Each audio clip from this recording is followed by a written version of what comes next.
two things that make Blade Runner 2049 a very special film. One, it's not every day that you can say that a sequel to a film is a match for the original. Two, it's even more unusual to drop a successful sequel 35 years later. Yet, director Denis Villeneuve managed to do both with the release of Blade Runner 2049 back in 2017, and both critics and audiences alike praised it as a fitting addition to the Blade Runner universe. Me, well, I went to the theater prepared for the worst, and I'll be honest, I've been suffering from something akin to sequel fatigue for about 5 or 6 years now, so I wasn't expecting much. But I like this film so much that I had to make a video about it. So today we're going to examine the latest Blade Runner story as experienced through the character KD9-3.7, or K for short. Let's get to the bottom of this character and see what we can learn from his story. As you can probably guess, there will be tons of spoilers in this video, so if you haven't seen the movie already, now's your chance to check out. Before we begin though, I'd like to give a warm welcome and shout out to Nugs and Leon B, the latest members of the Patreon. Thank you so much for choosing to become patrons. Your name in lights at the closing of every video as promised. Thank you so much for your support. If you've got $2 burning a hole in your pocket, feel free to check out the Patreon. Link is in the description.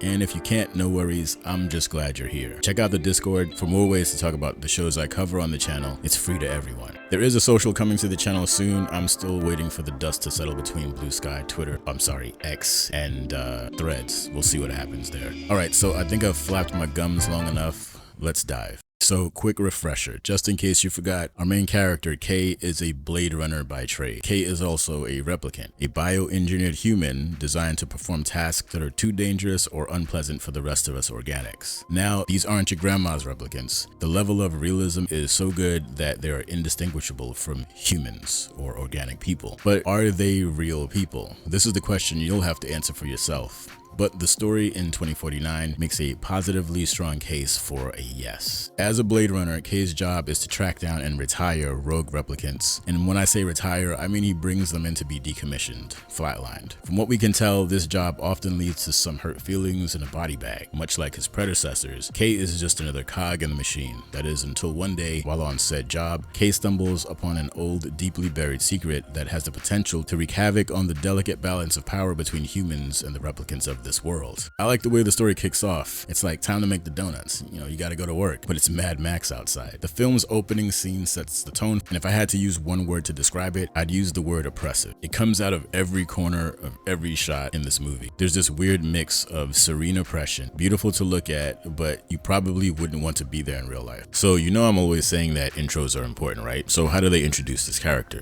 Well, when we first meet K, he's on a job to hunt down a replicant named Sapper Morton. This guy's a former combat medic, and now he's hiding out in the wasteland on some protein farm. The scene starts out quiet, but the tension between these two is through the roof. After a tussle, K gets the better of Sapper, but he's reluctant to just end him, even though he totally could. Then there's this standoff where K is going to grab his pistol and Sapper's trying to get back up on his feet. We're kind of at this point of no return. We know there's going to be some physical conflict, and it goes like this.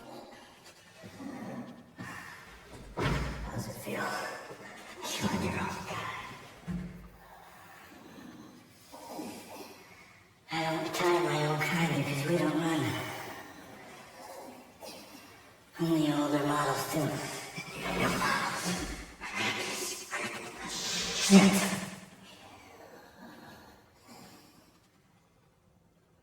Because you've never seen a miracle.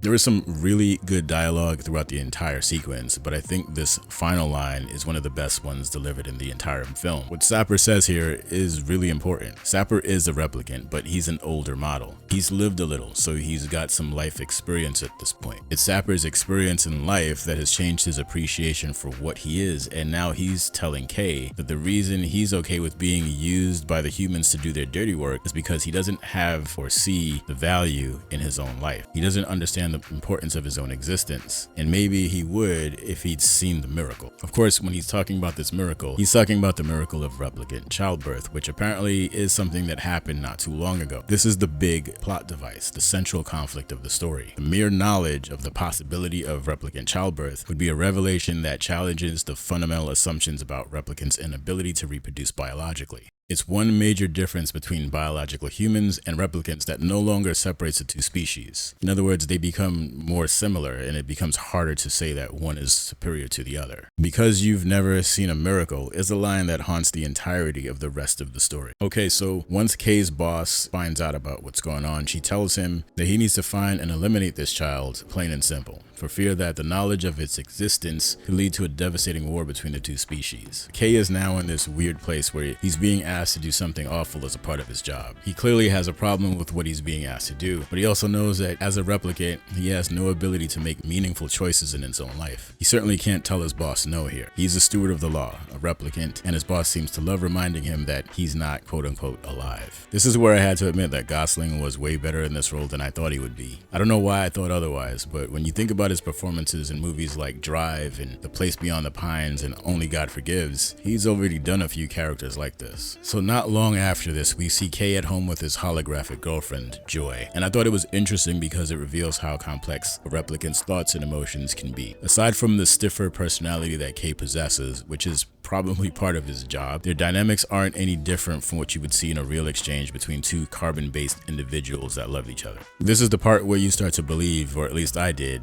that Kay is having real feelings, something like what we experience as humans. Joy's presence in the story raises a lot of questions about the nature of consciousness and the boundaries between artificial and authentic emotions. Can replicants feel real, authentic emotion? Or at least it seems like they can. Kay's conflict really begins with his orders to find and erase the girl, but this is in direct conflict with his need to know the truth. This is what Kay wants. The truth. This is what the character is about. The search for the truth about the child becomes a search for his own sense of self. He wants more than anything to be able to answer the question, what or who am I? But he doesn't want the technical answer. He wants something that's a lot more satisfying. The case begins to open an entirely new path for Kay, but it will come with a heavy cost because he faces constant challenges in morally complex situations where he has to act within some very gray areas to get at what he wants. There is a major plot twist during the investigation that has him thinking that he might actually be the missing child that he's been looking for. This comes from him discovering the date carved into a tree back at Sapper Morton's farm, and it triggers some memories of his, which takes him to an orphanage in San Diego. And here he finds a tiny carved toy horse. Kay starts to question his own memories and starts wondering whether this memory is his or was it artificially planted. He keeps looking for answers. His search has him crossing paths with a replicant memory designer, Anna Stelline. She's an artist that writes the memories that are used by the Tyrell Corporation to implant into the replicants. So she's able to validate that his memory is legit, as in it really happened, which leads Kay to believe that he is the long-lost child of Rachel and Deckard. This new information shakes him to his core, so much so that he fails a post-traumatic baseline test and is immediately classified as compromised and fit to be retired. Kay is a dead man walking at this point, but it's crazy to think how quickly he's cast aside the moment his behavior is the slightest bit irregular. Fortunately for him, his boss is somewhat fond of him, so she was kind enough to afford him a head start before the police come for him. Kay takes full advantage. His determination to uncover the truth about his identity and the child drives him to seek out Deckard, the original Blade Runner from the first film. This tells us a lot about Kay as a person. He knows full well that if the system catches up to him, it's over, but that won't deter him from his goal. Kay is able to find Deckard in the ruins of Las Vegas in this very important scene, and after a tense confrontation involving an Elvis Presley hologram in a Las Vegas showroom, the two settle down for a talk. We learn that the legend is true, that Deckard did in fact father Rachel's child. He hid her by erasing any record of her existence. Deckard had to make some difficult decisions back then. He had to choose between love or survival, and he chose to obscure his child's true identity and make himself scarce for both their safety. So this is where one of the villains of the story, Love, clocks in. She's a ruthless enforcer for the Wallace Corporation. Her job is to make things difficult for the hero, and she does a good job at that. That said, Neander Wallace is the big baddie of the film. He's an ultra high-tech bro that runs a corporation much like a religion or a cult. He's played by Jared Leto, who I tend to think of as kind of hammy. He does a good job of portraying the cult-like business leader because that's what he does in real life. Yeah, see, technically he's not really acting. Wallace doesn't care about anything but getting the details on the replicant childbirth so he can cut costs on replicant production himself. It's really that simple for him. That's it. He just wants to save 15% off his car insurance. So it turns out that he already knew about the kid, and the whole thing had been planned from the very beginning for Deckard and Rachel to meet, fall in love, and run off together and have this kid. This implies that Rachel was specifically designed to be able to do this. Turns out OG Tyrell was actually trying to make replicants even more human-like. Well, that is before Roy Batty got to him. So back to this Love character, because this is where she fits in. Her job is to monitor Kay until he finds Deckard. Then she steps in to retrieve Deckard once he's been located. She's a true menace. This character, played by Sylvia Hoek, is written to be essentially the opposite of the hero. She's an extension of Tyrell. Her role is to act as the living embodiment of the Tyrell Corporation itself. Love's loyalty to her human creators sits in stark contrast with Kay's growing empathy. This relationship showcases the replicant's capacity for individuality and also the spectrum of replicant experiences and emotions. They are both replicants, but they are very, very different. Basically, while Kay is out here becoming a whole person, Love is losing herself and her sense of agency, allowing herself to be nothing more than a tool. When the turning point in the story comes when Kay learns the truth about his identity. He learns that Dr. Anna Stelline, the memory designer, is in fact the child of Rachel Deckard, not him, and it was her real memories that were implanted into his consciousness. Kay's belief that he was special gets stomped out like a campfire in a single moment. Instead of giving up or running away, Kay chooses a life of self-sacrifice. In the final climactic moment of the story, Kay faces off against Love to free Deckard from the Tyrell Corporation. She's a handful. His act of sacrifice leads to a touching reunion between Deckard and Anna. But why does he choose to do this? As I see it, Kay's journey of self-discovery and acceptance culminates in his realization that personal worth is not determined by what he is or what he's made of, but instead by the choices that he makes. Kay spends most of the story looking for meaning in all of the wrong places. Kay's ultimate lesson is that he learns that our actions define us, and that's where we should find value. Kay chooses to perform this one final act of reuniting a father with his child, knowing that it will be the last thing he ever does. But he does leave this existence with the satisfaction of knowing that he's a complete person.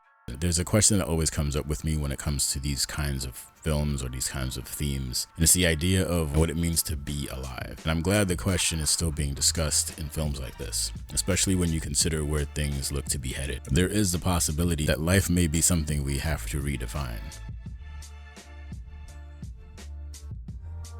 Alright, so that's a wrap on this one. I hope you enjoyed it. If you did, you already know what to do. If you made it this far, thank you so much. Once again, special shout out to the patrons, executive producers of the show. This is the Nautilus signing out. As always, be good to yourself, be good to others, and I'll see you in the next one. Peace.